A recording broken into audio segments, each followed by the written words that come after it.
नमस्कार, आप सभी का स्वागत है मेरे चैनल कहानियाँ जीवन की में। आज मालती जोशी जी की कहानियों के खजाने से मैं लेकर आई हूँ कहानी अपहरण। तो प्रस्तुत है एक कहानी। गाड़ी बड़ी देर से एक ही स्थान पर खड़ी थी। मैंने चादर से मुंह निकाल कर देखा। सामने वाली बर्थ पर श्रीमान उठंगे से बैठकर खिड़की के पार देख रहे हैं। हालांकि एसी कंपार्टमेंट की खिड़कियों से बाहर का नज़ारा कुछ ज़्यादा नहीं दिखता। कौन सा स्टेशन है? मैंने उनिंदी सी आवाज़ में पूछा। शायद राउरकेला है। क्या? कितनी ज़ोर से चीख रही हो? सुनाई नहीं दिया क्या? सुनाई नहीं दिया तभी तो। भगवान, क्या तुम भी अपनी बुआ की तरह ऊंचा सुनने लगी हो? दया करना देवी जी, वो 4 दिन के लिए आई थी तो मेरा गला सूख गया था। तुम्हारे साथ तो मैं पागल ही हो जाऊंगा। आप हैं ना, मुझे एक अच्छा सा हियरिंग एड ला कर देना, फिर कोई परेशानी नहीं होगी। फालतू के शौक मत पालो। कहो तो तुम्हारे लिए मैं हीरे के एक जोड़े टॉप्स और बनवा दूंगा, पर अपने कान सलामत रखो। हम लोग की चुहल शुरू हो गई थी। याद ही नहीं रहा कि हम लोग घर में नहीं हैं, ट्रेन में हैं और इस समय रात के 3 बज रहे हैं। अपनी भूल का एहसास तब हुआ जब ऊपर लेटी महिला ने कंबल से मुंह निकाल कर नीचे की ओर झाँका। उस नीम अंधेरे में मैं उसके चेहरे के भाव तो नहीं पढ़ पाई, पर नींद में खलल पड़ने पर उसे जो कोफ्त हुई होगी उसका अंदाज़ा मुझे था। लोग इतना ढेर सारा किराया अपने आराम के लिए ही तो देते हैं। मेरी उम्र का लिहाज करके उसने कुछ कहा नहीं, पर उसका इस तरह नीचे झांकना ही काफ़ी था। मैं चुपचाप करवट बदल कर लेट गई और चादर सिर तक खींच ली।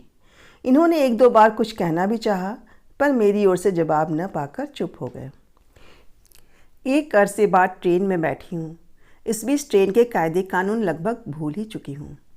आजकल ऐसा हो गया है कि पास में जाना हो तो कार से चले जाते हैं, लंबा सफ़र हो तो हवाई जहाज़ को ही तरजीह देते हैं। मुंबई से कलकत्ता इतना लंबा सफ़र तो मैं ट्रेन से हरगिज ना करती, पर बाल हट के आगे झुकना पड़ा। हुआ ये कि शिशिर की बिटिया ने कैलिफोर्निया में ही एक हिंदुस्तानी दूल्हा ढूंढ लिया था, पर दोनों की जिद थी कि शादी भारत में ही करेंगे और पारंपरिक तरीके से करेंगे। हिंदुस्तानी शादी का ग्लैमर ही कुछ खास है, तभी तो कई बार विदेशी लोग भी यहाँ आकर अपनी शादी रचाते हैं। शादी तो गोवा के एक रिसोर्ट में होनी है, पर वर पक्ष का इसरार था कि सगाई की रस्म कलकत्ते में हो, ताकि परिजन भी होने वाली बहू को देख लें। सबका तो गोवा जाना संभव नहीं है। इस कार्यक्रम के लिए अमृता भी कनाडा से सपरिवार आई हुई है, तो नाती पोतों ने जिद की कि ट्रेन से चलेंगे ताकि कंट्री को ठीक से देख सके। वैसे मैं जानती हूँ कि भारतीय रेल में एक बार सफ़र करने के बाद ही वे हमेशा के लिए तौबा कर लेंगे, पर एक बार तो भुगतना ही है। अत्यंत कृपावत होकर हमारे लिए AC 2 की टिकट खरीदी गई। बाकी जनता AC 3 में सफ़र कर रही है। बच्चों का तो स्लीपर में जाने का मन था, पर माँ बाप ने डपट दिया, इसलिए चुप हो गए।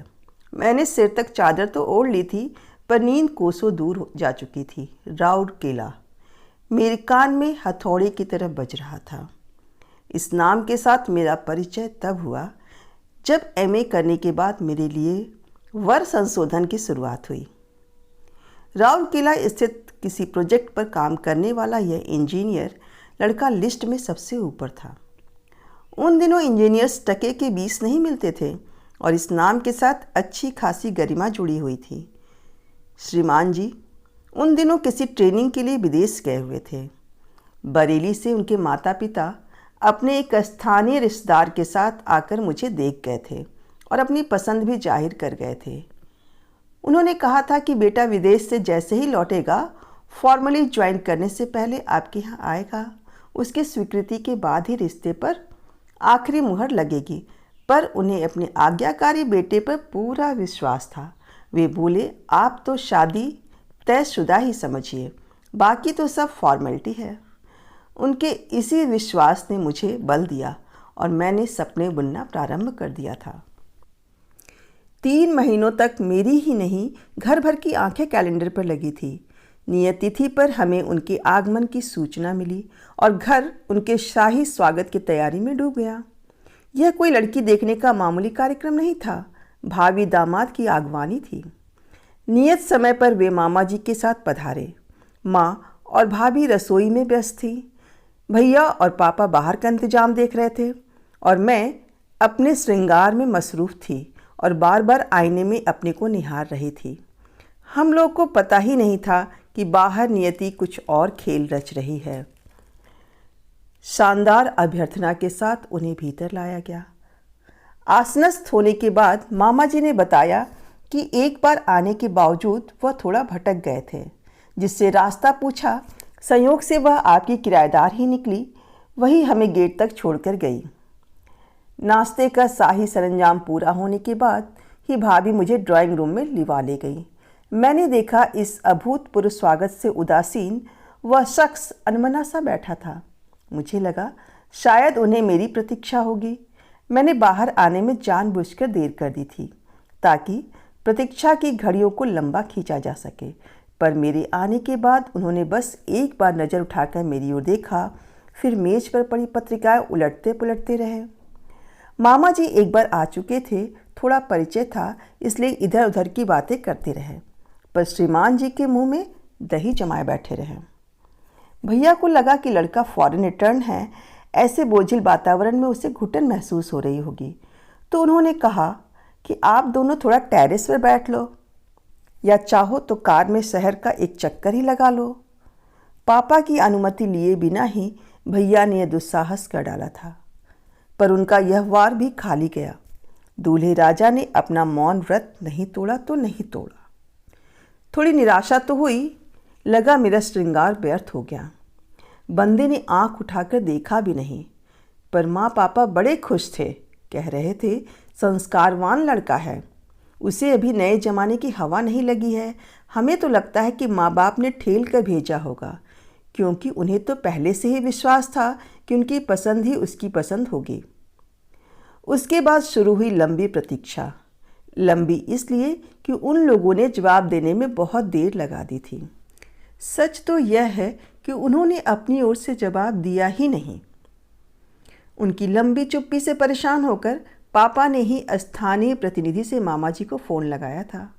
मामा जी ने पहले तो ढेर सारी क्षमा याचना की, फिर प्रिय भांजे को जम कर गालियाँ दी और बताया कि नालायक उसी लड़की पर रीझ गया है जो गेट पर छोड़ने आई थी, उसी के साथ शादी करने की जिद किए हुए है, जबकि हम लोग यह भी नहीं जानते कि वे लोग कौन हैं, किस जाति के हैं, लड़की के पिता क्या करते हैं। हम लोग तो जैसे आसमान से गिरे। क्या मधुरा इतनी सुंदर है? इस दृष्टि से तो उसे कभी देखा ही नहीं था। इतना भर जानते थे कि पीछे आउट हाउस में रहने वाले शर्मा जी की 5 बेटियों में वह तीसरे नंबर की है। बड़ी दोनों बेटियों की शादी हो चुकी है और बकौल माँ के उन दोनों की शादी के बाद शर्मा जी एकदम झुंझुना यानी खोखले हो गए हैं। अपने कॉलेज की फीस जुटाने के लिए मधुरा को ट्यूशन लेनी पड़ रही है। उस शाम भी वह बच्चों को पढ़ाने ही जा रही थी। इस वज्रपात के बाद माँ ने कहनी अनकहनी सब कह डाली। भैया ने राउरकेला वालों को चुन चुन कर गालियाँ दी, पर पापा संत आदमी थे।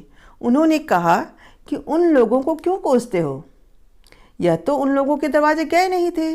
शर्मा जी की तो इतनी औकात ही नहीं है, और लड़की भी बेचारी अपने रास्ते जा रही थी। यह तो संयोग ही था कि उनकी नज़रों में वह चढ़ गई। पापा इतना कहकर ही नहीं रुके, उन्होंने शर्मा जी को बुला भेजा और सारी बात बताई।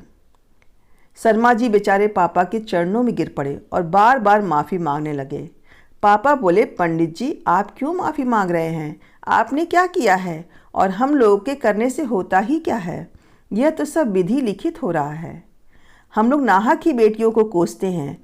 हर बेटी अपना भाग्य लिखा कर लाती है। आपकी बेटी वही घर बार लिखा कर लाई थी जहाँ तक तो आप कभी जा ही नहीं पाते, इसलिए ईश्वर ने हमें माध्यम बनाया है। अब रोना धोना छोड़िए और बेटी के ब्याह की तैयारी कीजिए। ऐसे रिश्ते रोज़ रोज़ नहीं मिलते। मैं सुनीला बिटिया का घोर अपराधी हूँ, इस पाप से कैसे उबर पाऊँगा? आपने कोई अपराध नहीं किया है। रही सुनीला की बात, तो उसके भाग्य में इससे भी ऊंचा घर वर होगा, तभी वहाँ बात नहीं बनी। पापा के लाख सौजन्य के बावजूद वे लोग अपराध बोध से मुक्त नहीं हो सके और कुछ ही दिनों में घर छोड़कर दूसरी जगह चले गए। उस घटना के बाद मधुरा तो हमारे सामने पड़ी ही नहीं। जाते समय उसके माता पिता विदा लेने आए थे, पर वह कहीं नजर नहीं आई। यथा समय वह विवाह भी हो गया। सुना कि वर पक्ष ने ही सारा खर्च उठाया था। निमंत्रण तो हम लोग के पास भी आया था, पर किसी के जाने का सवाल ही नहीं था। हाँ, माँ को संदेह ही नहीं, पूरा विश्वास था कि पापा जरूर वहाँ गए होंगे और ढेर सारे रुपए देकर आए होंगे। इसके बाद कई कई दिनों तक मेरा हंसना, बोलना, घूमना फिरना सब बंद हो गया था। मैं घंटों कमरे में बैठी शून्य में ताकती रहती थी। माँ पापा को मेरी चिंता होने लगी थी। भाभी जब तब मेरे बालों में हाथ फेरकर मुझे निःशब्द सांत्वना देती रहती थी। आखिर एक दिन भैया के सब्र का बांध टूट गया। चीख कर बोले, तुम इस तरह का बिहेव क्यों कर रही हो? यह कोई तुम्हारी लव मैरिज तो थी नहीं। चियर अप, ऐसे दर्जन भर लड़के लाकर मैं तुम्हारे सामने खड़ा कर दूंगा, लेकिन इससे पहले अपने आप को संभालो। तुम्हारी शक्ल पर ऐसे 12 बज रहे हैं मानो बड़ा भारी प्रेम भंग हो गया हो। प्रेम भंग ना सही, पर मेरा बड़ा भारी मान भंग तो हुआ ही था, वह भी एक मामूली हस्ती द्वारा। एक नाचीज सी लड़की मेरे रूप, गुण, विद्या, वैभव सब को धता बताकर मेरे नियोजित वर को हरण कर ले गई थी और मैं कुछ नहीं कर पाई थी। अपमान की आग से सुलग उठी थी मैं, और लग रहा था मैं भीतर ही भीतर एक दिन क्षरण हो जाऊंगी। यह ज्वालामुखी शादी के बाद पति के चंदन स्पर्श से ही शांत हो पाया था। पापा का वचन सत्य साबित हुआ था। मेरे भाग्य में उससे कई गुना अच्छा घर वर मिला था। सुंदर, संपन्न, सुशील, सुसंस्कृत, सुशिक्षित विशेषणों की कतार लगाई जा सकती थी। उसके बाद जिंदगी ने कभी शिकायत का मौका नहीं दिया। संतति, संपत्ति, मान सम्मान, शोहरत सब कुछ ही तो मिल गया था। पति के साथ आधी दुनिया घूम ली थी मैंने। अभी भी साल के आधे दिन विदेश में ही रहते हैं। बेटा यूएसए में है, बेटी कनाडा में है, मुंबई में 4 बेडरूम वाला फ्लैट है, नासिक के पास अपना फार्म हाउस है। सुख और किसे कहते हैं? फिर उस शहर का नाम सुनते ही मन में मरोड़ सी क्यों उठी है? जिस शख्स की शक्ल तक मुझे याद नहीं है, उसकी याद में इतनी तड़प क्यों है? जिस अध्याय को मैंने जीवन की किताब से फाड़ कर फेंक दिया था, वह अपने समूचे विद्रूप के साथ मेरे सामने फिर से क्यों खड़ा हो गया है? बुझे हुए शोलों में फिर से यह दहक कैसी है? नहीं, यह किसी की याद नहीं है, यह तो अपमान की आंच है जो कभी बुझी ही नहीं थी, बस राख के नीचे दबी पड़ी थी। मधुरा, तूने मेरी अस्मिता को ठोकर मारी थी। मैं तुम्हें कभी माफ नहीं कर सकती, कभी माफ नहीं कर सकती।